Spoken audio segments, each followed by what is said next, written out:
What is up, party people? Welcome to another edition of IB Nation Sports Talk. I'm Vince D'Addario. That guy over there is Jesse Stiers. Once again, we are minus the patriarch of the group in Sean Stiers, because in about 57 minutes, the Notre Dame Fighting Irish women's basketball team will be tipping off in Atlanta against Georgia Tech. So he's obviously busy, and I believe pregame starts around 6:30. So if you want to hear the dulcet tones of Sean Stiers, to turn down your TV and listen to the man do his job, just check out the Odyssey app. It's right there. It's easy to find, and that's what I always do. I like listening to Sean because he actually knows what he's talking about, which is not always the case with some of the TV people. So, Jess, how are we doing today? Doing well, Vince. Got to work from home, slept in a little bit, took the dogs on a walk during lunch. So I don't know about you, but there was sunshine. There was in Cleveland today, and I didn't realize this until I was in a meeting yesterday with this engineer for the city that I was working in, and it's close to Cleveland, and she was like, "You realize Cleveland hasn't gotten sunshine in like 28 days, right?" And I was like, "Oh, sorry, I've just been living under that cloud of just darkness the entire time." So it was nice to see some sunshine today. It is. It's winter in the Midwest, man. Like, we don't get a whole lot of sunshine, and like my office is an inner office, right? So I don't have any windows or anything like that. But if you open my side door, you can I could see sunshine like coming in to the hallway. I was like, what is going on? And I look at my watch and I was like, it's 50 degrees outside. And I was like, this is the first time in like 3 months that I've actually looked forward to bus duty, so I could actually be outside and like enjoy that. I was like, oh my, Yeah. I didn't have my sunglasses. It was bright outside. It was crazy. Like February 1st apparently just brings the nice weather. I don't know what it was, but it was beautiful for this time of year. And the kid got out and got his kicking in today. I was like, dude, it's going to be 50 degrees. You may want to go ahead and do that. So he's out kicking right now, and life is good in the D'Addario house. So the weather definitely changes people's attitude. My wife went for a walk with the dog today, just like you did, and she's in a great mood because she got out of the house and the sun was shining. I don't know how your girlfriend is, but my wife is very much influenced by like the weather. Oh yeah, I mean? Naomi is she'll tell you like, I'm having a bad day because the weather outside is crappy. Right. That is my wife to a T, man. So she was in a great mood this afternoon. I was like, life is good, man. Life is good. I wish I would have known Marcus Freeman and Mike Mickens were in the Cleveland, the Northeast Ohio area today. Oh. Not that I was going to join along or anything, but like it's cool to know. And I didn't realize that he was, because there were two Cleveland Heights players that they saw, a defensive lineman and a linebacker. And I think the most important they saw was this defensive back in Shaker Heights. He's a safety, Trey McNutt. And so I guess I didn't realize that Marcus Freeman was just, in the neighborhood. Hey, our boy Ryan Roberts is in the chat. Apparently, he can tell you all about these guys and how important they are to Notre Dame's, recruiting and all of that. But speaking of recruiting, our main topic today, and I think it's funny because 5 years ago, but maybe even less, if Notre Dame was able to keep a staffer, not even a coach, right? Not an assistant coach, a staffer on and not get lured away by another school, would it have been the lead topic on our show? Like, I don't think it would have been. I think times have drastically changed for the better at Notre Dame. And obviously we are talking about Chad Bowden deciding to stay at Notre Dame,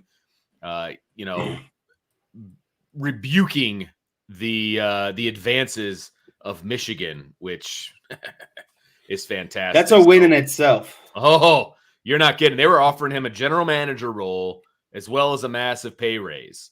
And that's not an easy thing to turn down, because you got to remember, Chad Bowden isn't like making $1 million. Right. And, he's trying to advance his career at the same time. Absolutely. And I don't know how much he was making. Let's pretend he was making like $100,000. I don't even know if that's accurate. I'm just throwing out a round number. You're just setting that baseline. Right. So let's say that Michigan offered him $500,000. That's 5 times the amount of money that he was making. Yeah, $500,000 maybe isn't a lot in the land of college football and all of that. But if you came up, a lot of money to me. Yeah, if you came up to me and told me you're going to multiply what I bring home by 5, that's a conversation that I would need to have. It would be hard for me not to say no in that, or sorry, to say yes in that instant. Yeah. Oh my gosh. I mean, I would be like, all right, sounds good. Show me where am I signing at? For me and for you, if somebody said, I'm going to quintuple your salary right now. And again, I don't know that was the case with Chad Bowden. I'm not saying that it is, but if somebody said that to me, that's life-changing money for me. Yeah. To multiply my salary by 5, that's life-changing. And as Corey Dean says, that's life-changing money. It's absolutely right. That's life-changing money. And again, $500,000 maybe isn't a lot to an assistant coach or a coordinator or whatever.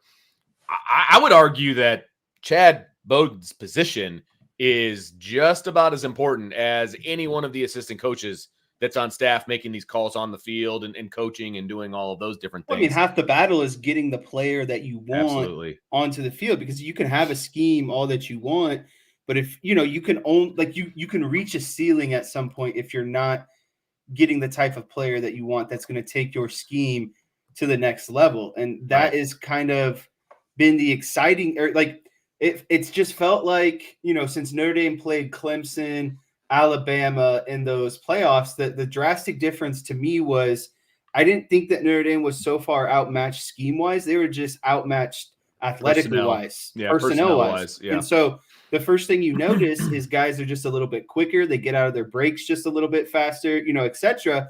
And in order to bridge that gap in terms of that athleticism, that's where Chad Bowden steps in. He has been the difference maker. And I think we've been starting to see that on the field with various players, some of these younger players, Benjamin Morrison, Jeremiah Love, et cetera. These guys that are Marcus Freeman recruits, Chad Bowden recruits, and they're just a little bit quicker. You see that kind of fast twitch type stuff, Vince. And I think in year 3 of Marcus Freeman, now we are going to see the fruits of some of that labor on the field, right? Like on the field. Like we've seen the last couple of recruiting classes and where they're ranked and all of that. And we've also seen when Marcus Freeman was the defensive coordinator, Chad Bowden, he brought him with him. I mean, that was he's a Cincinnati guy. It was a package deal. Yeah. So Chad Bowden was here under Brian Kelly. So you still have to give Chad Bowden credit for what happened when, he came over with Marcus Freeman and all that. So I believe he's had 3 recruiting classes under his belt, and they've all been good. They've all been good to really good. And the 25 class that they're putting together right now is borderline unbelievable at the moment. Now, a lot can change between it's up there on a lot of, depending on who you ask. I'm pretty sure 24/7 Sports has the 25 class for Notre Dame as one of the best in the country. 100%. And so, it's not surprising that a team of prominence, and Michigan just won the national championship, so they fall into that category, right? It's not surprising that they would come after a guy like Chad Bowden. And I'll save that comment for a little bit later. So according to Brian over, the boss man, it was a bit touch and go. Like there was just like we talked about, if somebody comes and offers you life-changing money like that, you listen, right? And it sounds like there was a point over the last 24 to 48 hours where he was listening pretty intently to what Michigan had to offer, but Notre Dame ultimately stepped up to the plate, which allowed Chad to stay at Notre Dame. So how big of a deal in your eyes is it that Notre Dame stepped up essentially and got Chad to stay?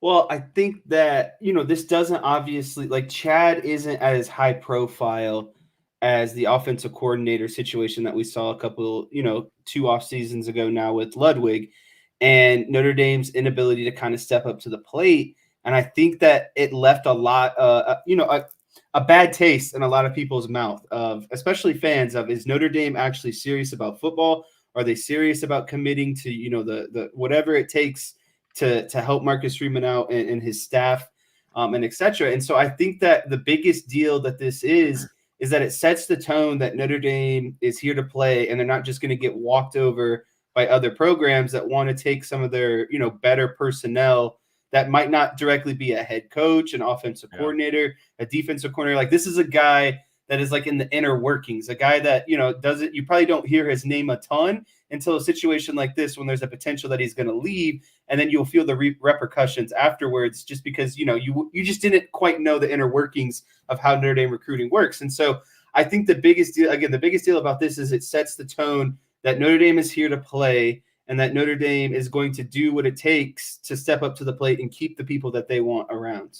They're competing with the big boys, right? I mean, and we've had now a couple of examples over the last couple of months of the Notre Dame administration, whether that's Marcus Freeman, Pete Bavacqua, however you want to slice and dice the triangle of power, right?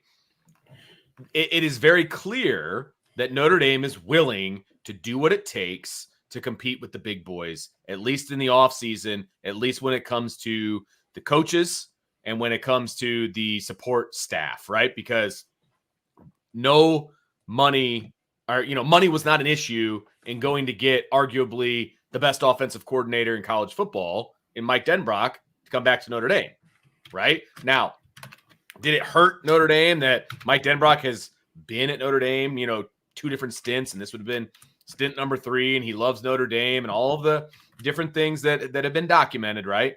But at the end of the day, he was staring at a pretty hefty pay raise from LSU because of what he was able to do as an offensive coordinator there. I mean, he literally had a Heisman Trophy winner as his quarterback, okay? And he was not a Heisman Trophy candidate the year before. So a lot of that has to go to Mike Denbrock, right? Right. And so I would say that's number one, right? That's a heck of an offseason acquisition, bringing in Mike Denbrock. Number 2, we also know that there's a pretty good-sized extension on the table for Al Golden, right? So much so that he's come out and said, I have no interest in the Boston College head coaching job. Like, I don't even want to be considered to be already, right? Like, that just broke not even 24 hours ago. Exactly. Like, he's like, I don't even want my name associated with that job. And that's a job that I think we all would have said, there's a chance Al Golden goes to Boston College. Like, you could see that being the case, right? And so then we have this 24 hours basically of Chad Bowden, and we're all like, oh no, what's going to happen? Notre Dame, excuse me, once again, steps up and says, hey, we're going to do whatever it takes. And so while we don't know the details, right, we don't know exactly what it took to keep Chad Bowden, with Notre Dame. Obviously, he's going to get a pay raise. Obviously, he's going to get more responsibility. Will he be the quote-unquote general manager? What is his title going to be? That remains to be seen. But at the same time, about a year ago, Jack Swarbrick said that they wanted a GM position at Notre Dame, and they never filled that position. Here we are. I mean, I think, could this have been a year-long, interview process with Chad Bowden and what he's able to do, with the program and all of those different things? I don't know. But we know that Chad Bowden is going to get a hike in responsibility, a hike in pay. And when they redo the Goog, I would make sure that he has, the second largest office behind Marcus Freeman. Like, that's what I would do personally. So, Vince, let me ask you this. I think that you can classify Marcus Freeman's offseason in kind of 4 major categories. You have the transfer portal, everything that they were able to get out of the transfer portal. Right. Offensive coordinator, extension of your defensive coordinator, and now, retaining basically your director of recruiting. If you had to pick, which one of those do you think was the most important? Man, I think you got to start with bringing Denbrock in. I think that was massive. I think that was obviously massive. It's well documented on this show that I was surprised that it actually took place. So I will say that would be number 1. I think Al Golden has really grown to like Notre Dame, and so I don't know that it is. I think the situation with Al Golden is like it's like a best of both worlds type situation. Yeah, because I think Al Golden is really developing himself as a defensive coordinator. And I think that he is very appreciative of the type of players that he gets at Notre Dame, and it allows him to run his defense at a higher level in terms of the Right. college game. And And he so, also, I think he knows what year 3 is going to look like in his defense too.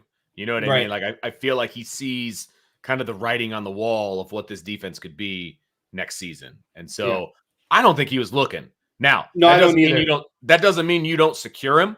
It doesn't mean that at all. Like you lock him down, right? But I would say the retention of Chad Bowden is right behind Mike Denbrock. I really Yeah. do. And I think that, I see Denbrock as one, and I think I see the portal and Chad Bowden kind of on the same playing field. Sure. But the thing about, but that I would say that Chad Bowden would be number 2, like you're saying, is that, the portal is just to plug what, like 5 to 10 roster spots Right. essentially. Right. The recruiting is an ongoing thing that is continuously filling the bodies and the type of players that you want on a consistent basis at Notre Dame. Like, I guess what I'm saying is you get more out of recruiting than you do out of the portal usually, and especially Sure. at Notre Dame, because the portal is oftentimes guys who are just going to be here for, as a graduate transfer. So they're only going to Sure. be here for 1 year.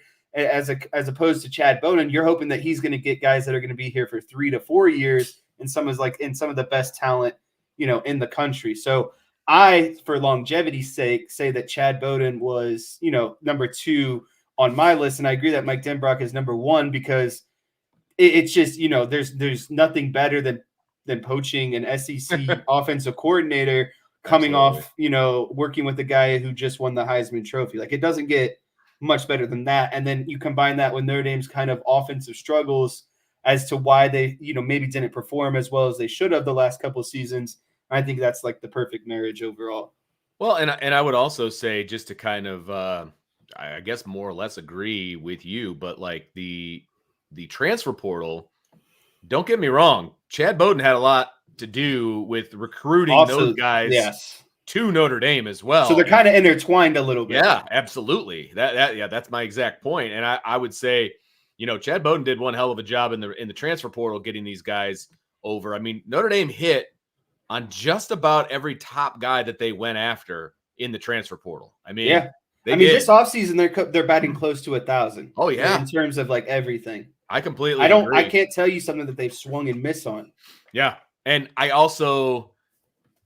will say, based on who replaced them, both in the 24 class as well as the transfer portal, right?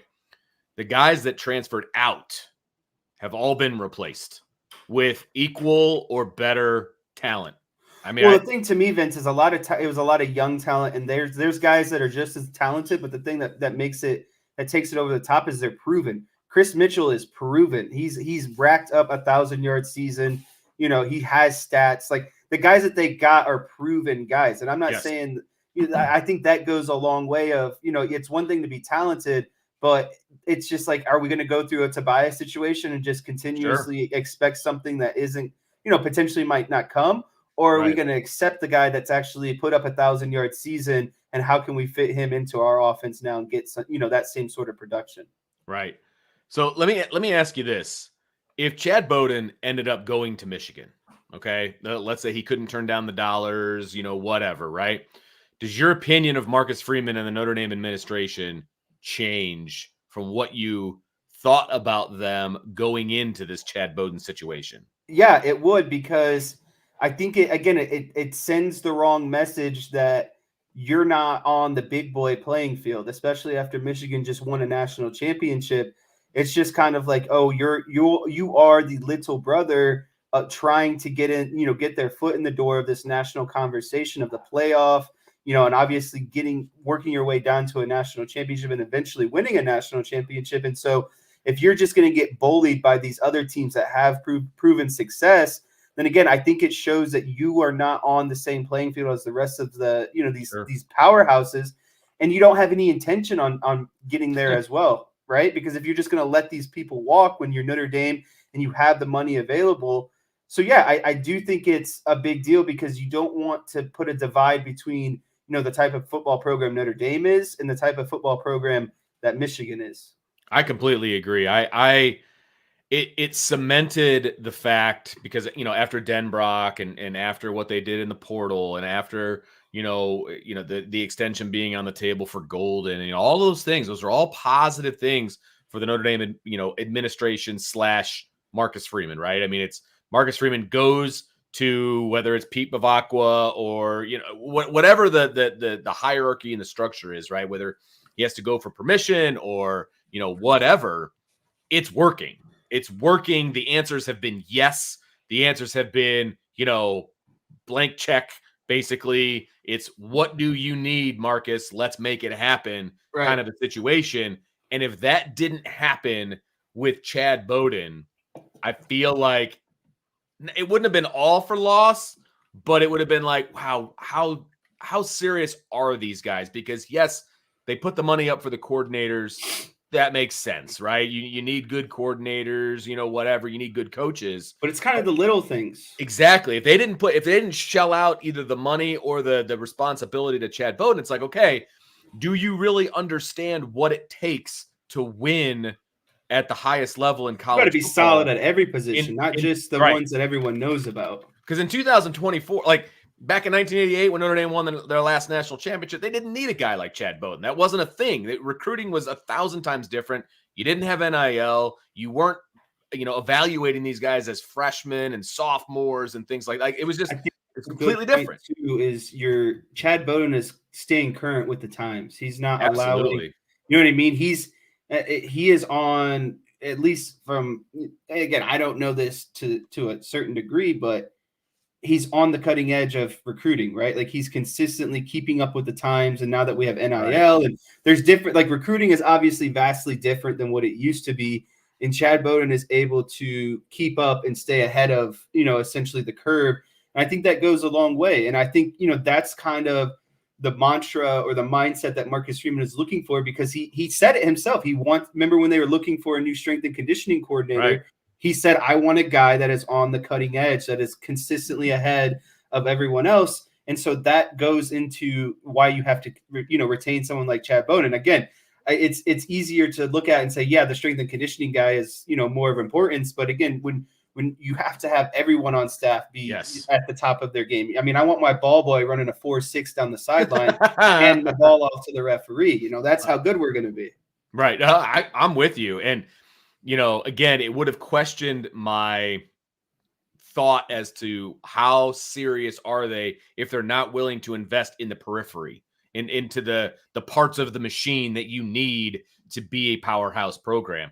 Yeah. Chad Bowden is the key cog in the recruiting, world at Notre Dame. If he leaves, the whole thing falls apart. It just does. Now, could there be somebody out there as good as Chad Bowden?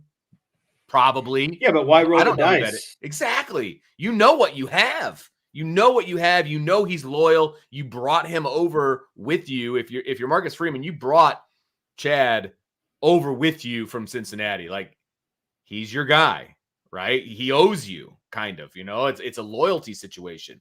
But when the dollar signs get flashed, it's like, okay, where are we with the loyalty thing? I do think, and I don't have any proof of this whatsoever, I do think that Notre Dame, obviously, I don't think they matched what Michigan was going to pay. I don't. But I do think they got close enough that then the loyalty part kicked in and allowed him to stay. Like, right. I do feel like that. Now, I also feel like he wasn't just asking for money for himself. And I don't think he was just asking for like a title raise and all of those different things. I think he was also asking for more people, resources, all of that for like his department. You know what I mean? Like it's like when a head coach asks for more money for his assistants. Like, I feel like that's what went down with Chad Bowden. I have no proof as to whether that's the case or not, but I just feel like conspiracy. I feel like that's what it was. I just do. And whatever they did, obviously it worked, because it didn't take long. And he stuck around, and it was basically leaked to every agency this afternoon that he was going to stick around, and they wanted to make sure everybody knew it. You know what I mean? Yeah. So let me ask you this. If the fact that Michigan was the one offering him, okay, do you think that played into it at all? From a Notre Dame standpoint, like, okay, we can't lose Chad, but we sure as hell can't lose him to Michigan. Yeah, I really do, because again, it's a regional type situation, and I think it sends, like Notre Dame, and this goes for a lot of schools. Notre Dame recruits heavy in this area, right? And so does Michigan, and so does Ohio State and Penn State, and etc. And so I think again, if the recruits are seeing that the guy running the ship recruiting wise at Notre Dame is jumping over to Michigan, I think they might start second guessing and be like, hey, what's going on at Michigan that is so much better than Notre Dame. And so, yeah, I do feel like there was some added pressure by Notre Dame because you can't. And again, Notre Dame. Then you add in the fact that Notre Dame and Michigan are, I know they haven't played in a few years, but they are, longstanding rivals. Sure. And you just can't allow, someone to go over to be stolen from you again in a regional kind of manner. And again, someone that you have history with, and so much so as a rivalry. Oh, 100%. Maybe this is the fan in me talking, but when, you hear that it's Michigan, it's like, oh, hell no. Like, no, like I don't want Chad Bowden to go someplace else, but he can't go to Michigan of all places. Like, that was a bit of a dagger. When Notre Dame loses like an assistant coach to Michigan, or, like, that's a dagger, and I get it. But like, I just, if Chad Bowden, who is leading the recruiting and everything else, and basically not trashing Michigan, because that's not how they operate, but like, you're competing against Michigan on a day in and day out basis. Right. Go to the enemy and know that now he's competing against Notre Dame. Like, that would have just been, terrible. That would have been absolutely terrible. So I don't know if it had anything to do with it on the Notre Dame side of things, but I'd like to think that they're like, you're not going to Michigan. Not going to happen. Right. So it as a fan, I think also a big thing to consider is, Michigan is outside of a national championship again, like, unless they repeat as a national champion again, this is a rebuild year for them. They lost their head coach. They're transitioning to a new head coach. And so if you can grab someone like Chad Bowden, I think it makes that transition or that rebuild just a little bit easier. It provides more stability. It allows you, and, speaking of Michigan, one of their bigger kind of deficiencies was recruiting. Once they got guys there, sure, they were great. Jim Harbaugh was great about coaching these guys through and transforming them, etc. But he wasn't a top-notch recruiter, right? And so if you're handing over the program to a new head coach and you're addressing probably your biggest weakness, and that's recruiting, I just think it goes a long way that Notre Dame isn't allowing kind of Michigan to continue this upward trajectory, right? You can't allow them to keep ascending. You have to do stuff to kind of knock them off their path. 100%. And so, to kind of put a bow on this thing, what message did Notre Dame just send, both internally, like with their own program and to their fans, but also externally to the football world out there in college? Yeah, so I think internally, they're most importantly, what they're saying to the guys that are already in that locker room is, we're committed to you guys. We're committed to this thing, and we're going to do what it takes to win. And I think that's the same message that they're sending to the fans is, I can't remember the last time as a Notre Dame fan that they have gone out and done exactly what they've needed to in order to be a contender like this. It just feels like, all the pieces are starting to fall into place as they're moving forward. And so I think what this sends internally to, again, the players and the fans is that we are serious. We're here to play. We want, like, especially with this expanded playoff, we are here to make it, and we're here to win games in the playoffs. We're not just here to say, oh yeah, we made the playoff, cool, maybe host a game or whatever. I think they want to be in it, and they want to be in it for a long time, and obviously make it, all the way to the end. And then externally, I just think it shows that they're not going to be bullied. Notre Dame is Notre Dame, and they're not going to be strong-armed and bullied by anyone. You nailed it right there. That's exactly the take I was going to go with, is that they're not going to just sit back and let a team with maybe what is perceived to be deeper pockets or perceived to have more tradition, because that's what Michigan people will tell you, versus Notre Dame. They're not going to allow teams like that to just come and poach Notre Dame, because you could make a case, right? Like, Notre Dame's last two offensive coordinators now have been poached, quote unquote, to go other places. Tommy Rees becomes the offensive coordinator at Alabama. Their last offensive coordinator is now the head coach at Troy. I don't know if you'd call that poaching, but the point could be made that Notre Dame does all these things and then the coaches leave, right? Mike Elston goes to Michigan. and all of these defensive coordinators who are now head coaches. Notre Dame would spin that as a positive that they're leaving to become head coaches and all of those different things. But you could spin that if you're trying to be anti Notre Dame, that that's a negative, right? And so I like the fact that Notre Dame's like, hold on a second, this is our guy. We're not letting him get away, and we're certainly not going to let him get away to Michigan. So I think they're sending a message externally for sure. Internally, I think that message is sent that, hey, guys, first of all, we know the recruits like Chad Bowden. We know this. Like, his name is the one that is brought up probably behind Marcus Freeman's, I don't know, 8 or 9 times out of 10 when you're talking to a recruit. Like, Chad Bowden is intimately involved with all of the recruits. They love Chad Bowden. There's a reason they allow a guy to be dressed like a leprechaun to mess with them when they come visit campus, right? So they're sending a message to their current team as well as the recruits that, hey, we value this guy. We value the guys that we have on staff, and we value you and the relationship that you've built with him. And so we're going to do what we need to do to keep him around. And so I dig it, man. I think there's nothing but positive message being sent right now through Notre Dame, when it comes to coaches, when it comes to the transfer portal, when it comes to recruiting, and whether it comes to support staff. They're sending all the right messages out to everybody, and it's a good time and a good day to be a Notre Dame fan. That's what I would say. Yeah, I think this is the most reassured I've felt as a Notre Dame fan in a while. I just feel again that they're just like, okay, this is what we want. Okay, yeah, we'll go ahead and do that. And they're not taking no for an answer. Yeah, absolutely. And it's fantastic. And, we've heard all the stories in the past about they didn't have this resource, or they didn't have this resource. They couldn't keep this guy. They couldn't do this. They couldn't do that.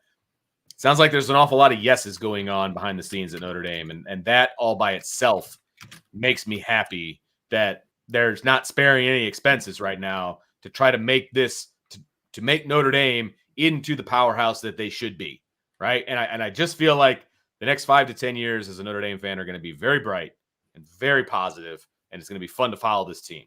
So this is going to be great. I've got all the feels right now, Jesse. I got all the feels about where Notre Dame is. And speaking of all the feels where Notre Dame is, obviously this was announced yesterday, but we didn't bring it up on the show, so we need to bring it up today. But big-time offensive lineman Owen Strebig put out there that he's going to be announcing his commitment on February 8th. And I know I didn't look at all of the big boys. Like, he's been offered by just about everybody. He's from Wisconsin. I know that. So obviously Wisconsin's on the list. Anytime there's an offensive lineman in Wisconsin, Wisconsin's on the list. I mean, that's just how it works, right? It feels like Wisconsin and Iowa.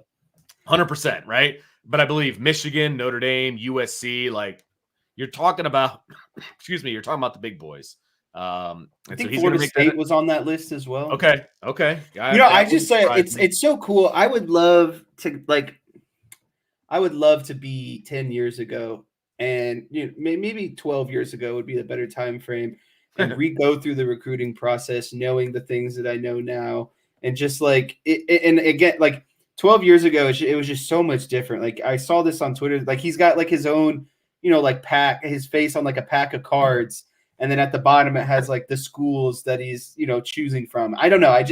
It's just so cool to see how these guys, the stuff that they get to do in the recruiting process and along the way of making their decision. But, to get to Owen himself, it's always a massive get for Notre Dame to replenish their offensive line. They have a long standard of guys not only making it to the NFL, but guys that are going to be the guys that have been all pro players, Pro Bowl players, and guys who are going to end up in the Hall of Fame at the end of the day. And it's like, if you're Notre Dame, it's almost like you have like an offensive lineman recruiting weekend, and you bring in all the recruits, you do it in the offseason, you grab all these guys that are in the NFL for Notre Dame, and you bring them back and say, hey, this is who you can become, right? Like, and you have these guys talk to them.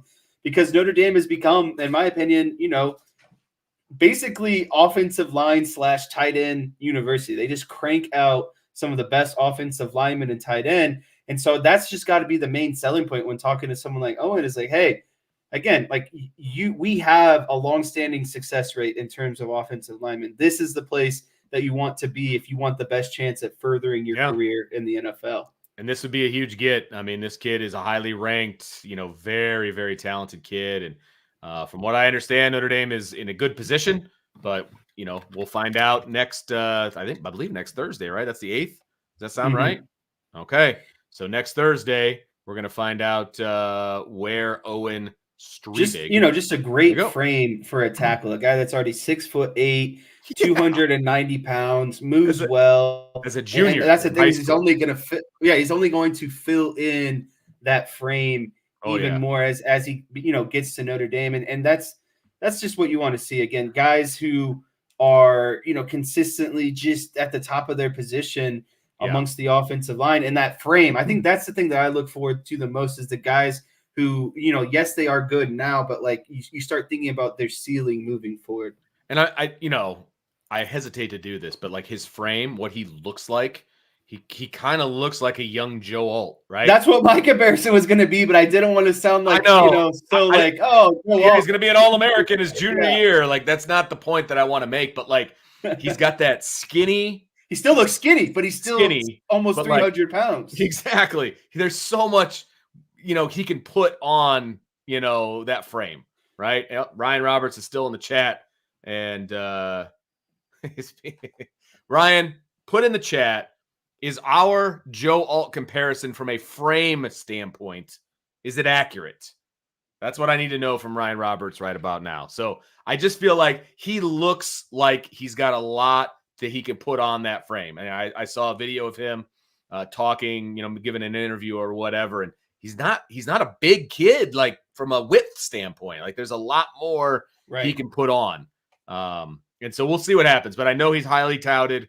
I know that he'd be a huge gift for Notre Dame. I believe they only have one offensive lineman in the fold right now in 2025. And so getting Owen Streebig into the mix, into the fold a year before signing day would be absolutely massive. So here's hoping. And I haven't heard from Ryan yet, so I'm just going to assume that we were right. So, there we go. He says his frame is more like McGlinchey to him. There we go. Hey, that's a great. I will take it. That sounds good. That sounds good. We'll go with that because McGlinchey ended up being pretty stinking good at Notre Dame too. So I'd be okay with that. All right. Are you ready for some rapid fire, Jesse? Have we made it, Vince? We have made it all the way. All right, it's time to land this plane right into some rapid fire. We got some good questions in here today, I think. We'll see how this goes. It was a combo effort between Jesse and myself. So we're going to see how this goes. So number one, buy or sell former Boston College head coach reportedly saying he's leaving college football for the defensive coordinator job at Green Bay because with recruiting, NIL, and fundraising, there's no time for actual coaching anymore. What are your thoughts? So I buy what he's saying, but I think to me, it's a lot of laziness kind of built into one sentence. And I think that I don't disagree that you can actually just coach more in the NFL. Obviously you don't have to worry about the recruiting, NIL, and everything that the college game has kind of transformed into the last couple of years. But at the same time, like you can still be a good coach and still have a good network of assistants, recruiting directors, coordinators, all sort of that stuff. Sure. And it just sounds like he didn't have the resources that he wanted at Boston College, and he just wanted to be the guy to coach, right? He didn't want to have to do all of the extracurriculars. And so, I get what he's saying, but every other coach is doing it too. It's not just him at Boston College. Every other coach is, going through the same stuff that he is. And so it just felt like a kind of a lazy cop-out excuse to me at the end of the day. Just say, to me, it just would have been, I enjoyed my time at Boston College. I wasn't able, I wanted to, and I think I have better, for what I want to do, I think I have better aspirations in the NFL. Like, I don't need the laundry list of excuses for why it didn't work out. Just say you just prefer to coach in the NFL. Yeah, no doubt about it.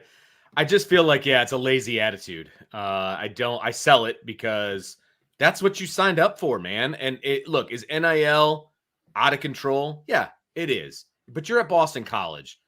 Were you really going to be active, like super active in NIL? And were you going to be competing with the Alabamas and the Georgias and the Notre Dames of the world for recruits anyway? No. So I don't really understand. Like recruiting, fundraising has always been a part of being a head coach in college football. Right. From the bottom levels all the way to the top, like speaking engagements, like all that, like it's always been a thing. So were you surprised at that? Like I just feel like it's a boatload of excuses, and I feel like he's just trying to mask the fact that he was 22 and 26 in 4 seasons at Boston College. Like things weren't what going quite where he wanted it to, right? Yeah. Like just say it. Like, look, I don't want to be in college. Like I wasn't successful, and stop blaming it on all the the external forces. You didn't do a good job, man. Like it is what it is. Yeah, they sustained injuries and all these other, but dude, to blame it on fundraising and recruiting and NIL, that's just a lazy take for me. And I didn't like that at all. I didn't like it. Like, what do you think you're getting yourself into? It's weak. All right.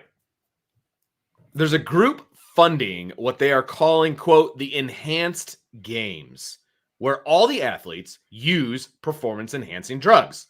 They're going to put on their own Olympics. So scale of 1 to 10, the chances that you would watch the enhanced games. So on a scale of 1 to 10, I'd give this a solid 8. And it's not because I'm interested in, the Olympic aspect of it. I'm just interested to see these crazy, juiced up guys going out there and what ridiculous feats that they can accomplish type situation, right? Like, I just want to see like how much you can actually do when you combine basically steroids, like what that gap actually looks like, right? Like the clean Olympian and the drugged up Olympian, how much they can actually move. Like, are they lifting like 100 more pounds? They lifting 200 more pounds? Are they popping a blood vessel in their forehead? Like as they're, you know what I mean? Like, I just want to see the process of it, not the actual sporting aspect of it. I just want to see the process of these guys just jacked up on steroids and how they're, going through it essentially. It's going to be a train wreck is what it's going to end up being. Like there's a video out there. Did you see the video? There's a video floating around on Twitter that is like a minute-long promo for this. And the guy who's narrating it, he's like, I've beaten all of Usain Bolt's records. I've done this, I've done that, and nobody knows who I am. It's like somebody's heart is gonna like burst as that's they're what like I mean. running. Like someone's gonna something bad. Someone's gonna, and again, I don't mean this in like a very like I'm not wishing like, but someone, it's like you think someone might have like an overdose or something. Oh, 100%, right? Yes, absolutely. There's a reason that this stuff is illegal, right? In the Olympics and things of that nature. Like they're and like their tagline is like science is real. Like, come on, man. Like I don't like the fact that they're promoting. That's what I mean. Like, it's unsafe behavior. Yes, because there's gonna be kids out there, and I know this is gonna sound very like, Pollyanna of me. I just do steroids. Yeah, but there's gonna be high school kids that are gonna watch this and be like, "Look what I can do if I just do this," And it's like that is not the message that you want to send at all.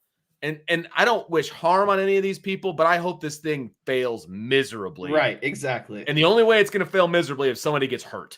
Like that's the only way. Like something medically is going to go wrong. I just like I'm very hesitant. Like my son does like the supplements and like the protein and like all this crap he's always buying, and I'm like, really? Like I don't know how I feel about all this stuff, and like. Just now we're gonna flip and eat a peanut butter and jelly. That's what I was told. Now we're gonna flip on TV and we're gonna see guys like juicing 5 seconds before they take off in the 100-meter dash. Like I don't know. I just I don't like it. I think the what is it? The Russian Confederate of Olympic athletes, they could join them. They're used to doping all the time, so I think that they would have. I think that this group of enhanced games could just invite over the Federation of Russia, and they could all, compete together because that's what Russia does just about every Olympics. It's going to be. I just see this thing failing miserably. I was shocked when I saw this today. I was like, "Are you serious?" They're taking and they've got like billionaires like funding this thing. It's gonna be like American Gladiators, and for all the wrong reasons. Like it's gonna be terrible. All right. Anyway, let's move on. So I saw this on Twitter. I'm not 100% if it's accurate, but we'll pretend that it is. So amidst losses to the Rockets and the Hawks over the last couple of games, Los Angeles Lakers superstar LeBron James reportedly walked off the floor and into the locker room with about 2 minutes left on the clock, both games. So this behavior is blank. This behavior is unacceptable. And, you know, as much as it stings to lose, and they lost to some bad teams. Like I believe, and they just came off beating the Warriors in a double overtime in Golden State, right? And so, and they're on the brink of, are we a playoff team? Are we not a playoff team? And that's where the real frustration, I think, comes in. Is right. they can't just consistently play well as of recent, right? And but even amidst however bad you're playing, no matter what sport you're playing at any level, it's always unacceptable to show your frustration. Yeah. And especially when you're a caliber player of like LeBron James, you're considered, you know, even if you don't agree with where, you know, LeBron ranks all time, he's in that conversation and it gets debated for a reason, right? And so, again, even if when you have that kind of reputation around you of being one of the greatest players and the leader of your team and playing for, you know, in a big market like the Lakers, you just have to know sometimes that that's not a good idea, right? And so, again, I think it's unacceptable. And really what it is, excuse me, is his frustration with head coach Darvin Ham. And he's not the only one. You know, I think everyone is visibly upset with Darvin Ham, and it's just come to a breaking point as of recently. And I just think, you know, and I know a lot of people aren't huge NBA fans. I watch NBA just about every night now because there's really nothing else on. And I'm making a bet. Yeah, and I'm making a bet on those games as well. So I have to have something to do here in the wintertime. But no, it's just his time. I think his time with Darvin Ham is expiring. And I think that's what you're ultimately seeing is those final kind of, you know, frustration and boil over moments. Yeah, I don't. It's very unprofessional. I'll keep it as clean as possible here because he is a pro, right? He's in some people's eyes, he's the best player to ever play the game. Not mine, but that's what he is, right? And he is. Right. He's again. I don't want to, you know, to go the Charles Barkley route. As you know, he's a role model. But like, what message are you sending also to kids when you're walking off the court with 2 minutes to go? Can you imagine like a high school kid in a game? They're losing by like 15 points or whatever with 2 minutes to go. And they're on the bench and they're like, you know what? F it. I'm out. And just walks into the locker room. Like, that's completely unacceptable. He should be fined for that. Like, it is not a good look for him. It's not a good look for the Lakers. And it's not a good look for the NBA. That is how he's operating because he lost a regular season game. I don't know. I was very disappointed when I saw that, if it's true. I didn't have a chance to fact check it, but anytime I can rag on LeBron James, I'm going to go ahead and take that opportunity. And then he walked off early those two games, and now he's scratched from tonight's game against the Celtics. So he's not even going to play tonight. Yeah, him and Davis are scratched tonight. Yeah, good luck, fellas. Good luck over out there in LA. But it's so unprofessional, man. But again, doesn't surprise me. That's kind of who he is. And that's kind of the disappointing part of things. All right. Scale of 1 to 10. What are the chances that you're going to watch the newly reunited Skylar Diggins and Jewel Lloyd in Seattle? Skylar Diggins was just signed as a free agent for the Seattle Storm. So she joins Jewel Lloyd in Seattle. So scale of 1 to 10, the chances you're going to watch. So, Vince, I can't lie to you. I can't remember the last time I watched a WNBA game. So I would say that at best, this is a 1 out of 10, but I will bump this to a 2 out of 10 just because we are now involving Notre Dame superstars joining on the same team, right? And so again, I don't have anything against the WNBA. It's just I don't watch and I don't find the time and look out opportunities to watch the WNBA. It's just kind of how it is ultimately. Yeah. The next WNBA game I watch will be my first. I'll just be honest with you on that one. And yes, is it intriguing that the front court for the national championship team is back, right? Like didn't they win the national championship with them? Or they at least made it to the Final Four. I'm not even 100% sure, right? But they're reunited. It's great. It's awesome. I'm sure I will get all the highlights that I need on Twitter from the women's basketball Twitter handle at Notre Dame, right? That's where I'll get all my information on how Notre Dame's doing in the WNBA. So it's a 1 for me because I can't go any lower. And plus, it's Seattle. Like, we're not going to get an opportunity to watch a lot of Seattle. That's also true. West Coast, right? Yeah. Like, so not only are we talking about, like, I can barely make it up to watch West Coast games that I'm interested in. Exactly. Let alone some WNBA games. 100%. But it was Notre Dame, so I figured I'd throw it in. All right. I found this one to be very interesting. We talked about this on Monday, I believe, with the BYU students having to take off their horns down T-shirts on the first media timeout when they were playing Texas. They were told by the administration to take off the shirts. Oh okay. Gosh. So it is blank that Barstool Sports is donating 500 horns down shirts to the TCU student section for their game against Texas on Saturday.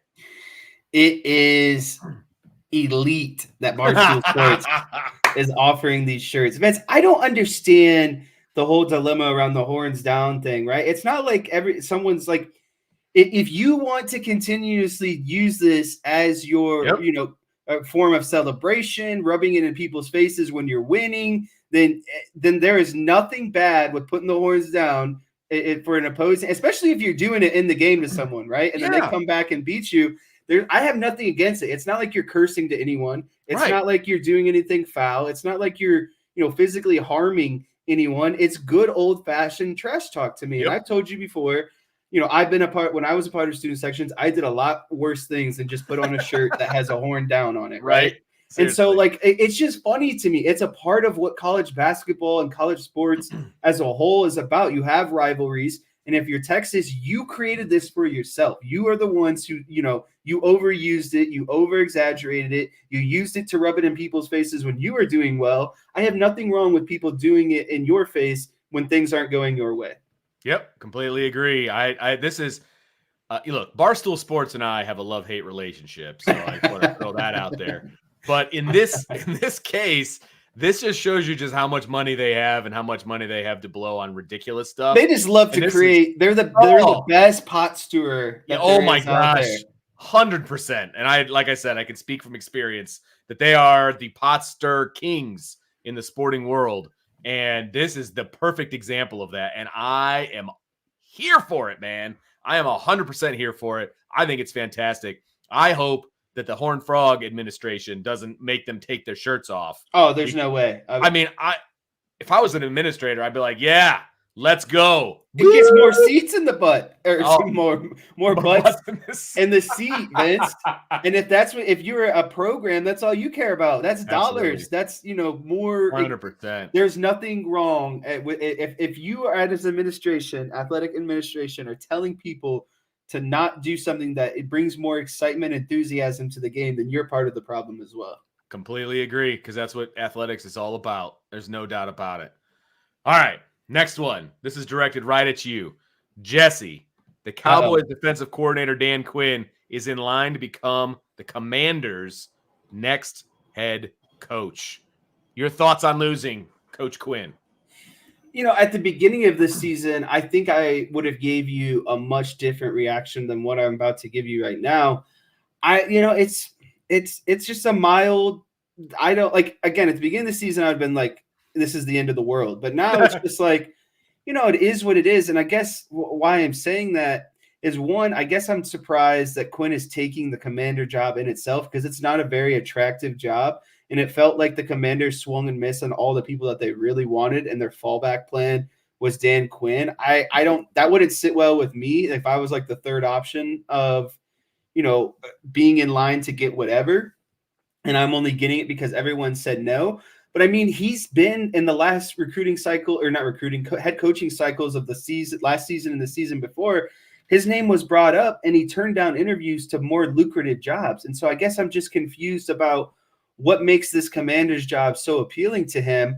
And the reason why I won't be as hurt is because the Cowboys couldn't stop the Packers in the playoffs. You can't win a game when you also aren't, stopping anyone defensively. And so I just felt like the Cowboys defense hit its apex probably 8 games into the season, and they didn't play well afterwards. And especially the last month, it felt like they weren't playing as well.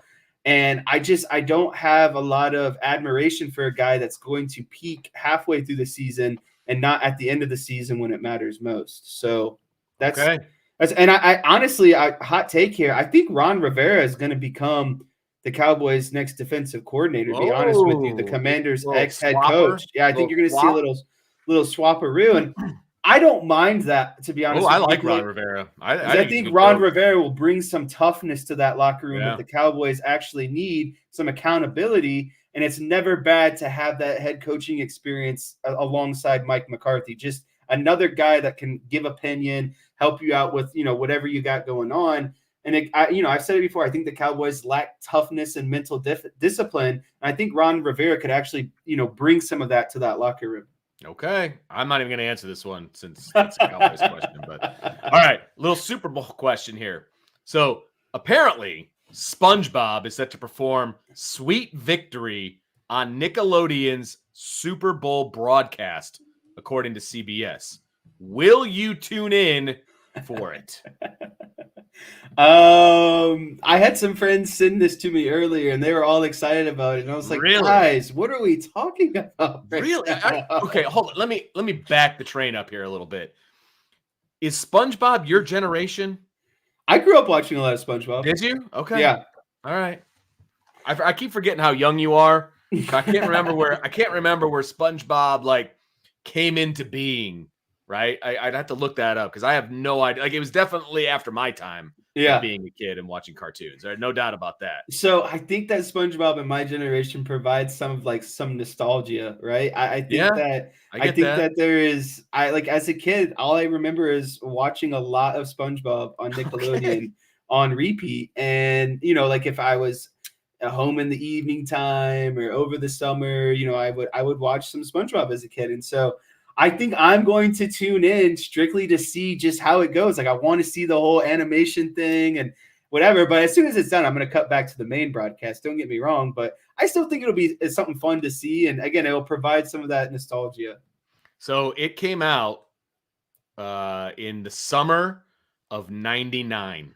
Yeah, I was 3 years old at that point. There you go. You're right in the wheelhouse then. So I'm sure people that are your age be all about it. But the summer of '99 was the summer between my senior year of high school and my freshman year. You weren't watching SpongeBob. I was not watching SpongeBob. That was definitely off my radar. So I will not be tuning in to anything. I'm assuming none of your kids probably grew up watching SpongeBob either, right? There was probably other stuff at the time that they were interested in. My oldest son, he'll be 17 next month. I do remember because he was born in 2007, right? And so SpongeBob was still huge then. So he did. Yeah, they were still making new seasons. He was still watching because I remember when they would do the opening credits and SpongeBob. Yeah. He would can't not remember that. He would play his nose when he was a toddler. He'd be like, and it was the cutest thing you've ever seen, of course I thought it was cute as my kid, but he definitely watched it. So we're talking 09, 08, 09, he was definitely watching it. So it was on in our house, just not being watched by me. So, I think that they still make new episodes. Do they really? I think it's. Well, they had a movie not that long ago. So, I mean, it's definitely. Yeah, I think they're still making that, SpongeBob stuff. Well, yeah, they are. It's the 14th season, apparently. And it premiered November 2nd, 2023. So they took some. Obviously, it has been more than 23 years, or 14 years, but they had like 4 years in between seasons 3 and 4. There was 2 years in between seasons 4 and 5. Like, so there was like some gaps. But yeah, they're making new ones. Holy crap. People are wild in the chat. You're not kidding. I do like ND Sailor's idea, but we'll save that maybe for next Friday. Yeah, what is the chance of doing a betting segment? I think next Friday when we do our rapid fire, I think it's all Super Bowl. I think that we need to write that down. All Super Bowl bets on Friday. That would be perfect. I've already got something. I I sent it to one of my buddies. It's called the 6-pack for a rack, and the rack is insinuating that I'm going to win $1,000. So stay tuned, everyone. I won $550 last week. I don't think I told you that, Vince. Oh my god! Well, you told me I didn't want to rub it in your face when you said your bet almost lost. I didn't want to be the guy that's like, "Oh, well, here's the $550 bet that I just won." You said you won big, and I didn't want to ask how much. That's what that's how I felt about it, because I had it. So everybody knows what we're talking about. I had a 10-part parlay in the championship, 2 games, right? So it's 5 from the first game, 5 from the second game. 5 from the first game hit. 4 from the second game hit. All I needed was Amon-Ra St. Brown to catch a touchdown pass, and they threw it to somebody else at the end. Say, just like 3 other wide receivers caught touchdowns for the Lions. I thought that was going to be the easiest one of those 5. Yeah. And it didn't hit. So I got 9 out of 10. And of course, you know, no A for effort on that one. You get nothing out of that, but it is what it is. All right. We got one more question, I do believe. Okay, yes, here we go. The following coaches did not land jobs this hiring cycle: Bill Belichick, Pete Carroll, Mike Vrabel, Aaron Glenn, Anthony Weaver, Eric Bieniemy, Giro Eviro, and Mike Kafka. If you were to start a team, which one of those guys would you hire to be your head coach? I think that this would come down to Pete Carroll and Eric Bieniemy for me. And I think the battle you would have is kind of younger versus older, right? You have the old Pete Carroll, who you know what you're going to kind of get. He's kind of old school. He's proven that wherever he goes, he is the success factor, right? Like they took Russell Wilson went away. He still had success with Geno Smith. He was obviously a very good coach at USC, a very good developer of quarterbacks. Like he's very good with working with quarterbacks, right? And so I like all of that. But the reason why I like Eric Bieniemy is I think he's the guy that deserves this shot. And he was behind, he learned under Andy Reid for a very long time. He's put together, very good offenses with Patrick Mahomes. And I just think, he went to I don't think the Commanders was a good fit for him, but I think he was just honestly not tired of being with the Chiefs, just wanted something new and that new opportunity. And so I guess I'm surprised that he hasn't had the opportunity to be a head coach yet. And I think he'd be a tremendous guy to kind of give the opportunity to. I'm not sold on Bieniemy. I think he is I don't know. I feel like he's like the Charlie Weiss of Bill Belichick. Okay, I see that. I don't know. Well, I think Andy Reid is the brains behind the operation in Kansas City. But that's my opinion. We'll see what happens.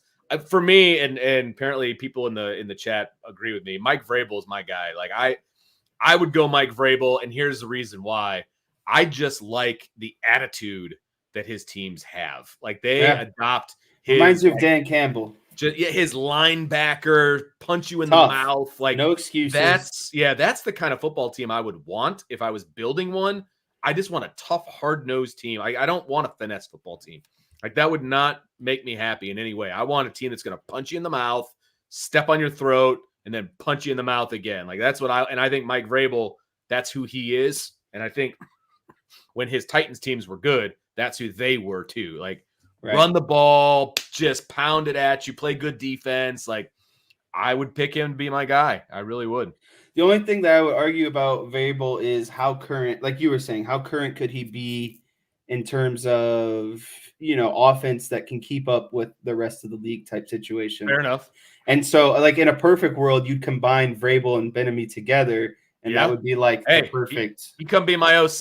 You know, I'll bring him in as OC because Vrabel's a defensive guy, right? That's what I mean, right? And so like, if you combine the two on a staff, I think that'd be a very successful team as well. Win-win. See? That's why you and I could be co-general managers. We'll be good. I'll be the owner. You be the general manager. I'll just sit in the owner's box and eat Nelson's. All right. That's going to do it, everybody, for Rapid Fire and for this edition of IB Nation Sports Talk. Somehow we made it past 7 o'clock, Jesse. I don't know how it happened, but it did happen. So loose lips. Congratulations to you, sir. No. Congratulations to you. It's a mutual admiration society going on right here. But everybody, make sure you hit that like button, that subscribe button, that notification bell. Make sure you share with your family and friends all the good stuff that you know you want to do. Just make sure you just smash that like button on your way out. You know, leave a comment. Tell us why you like Vince, why you don't like him. Yeah. You won't hurt his feelings. Be brutal. It's okay. I can take it. I've been married almost 20 years. I've heard it all. It's all good. But tomorrow we will be back. Same time on Friday that we normally go, 5 o'clock. PM. So a little bit earlier. So make sure you got your notification bell in case you forget. But Sean Stiers will be back in his house after Notre Dame takes care of business against Georgia Tech tonight. You can get on that charter plane, come back to the South Bend area, and we'll be back at 5 o'clock tomorrow for some rapid fire. So make sure you tune in. And I believe there's going to be a recruiting show tomorrow during the day with Ryan and Sean. Make sure you tune into that. And then just stick around for our 5 o'clock Friday fire. So we got it for you. Just come hang out with us on Friday. It's going to be a lot of fun. So we're like the fun nightcap at the end of the day. 100%. Everybody's in a good mood after they get off work on Friday. Yeah. It's great. It's going to be fantastic. Come hang out for a little bit. Start your weekend the right way. Absolutely. Absolutely. So for Jesse, I'm Vince. We will talk to you next time on the IB Nation Sports Talk.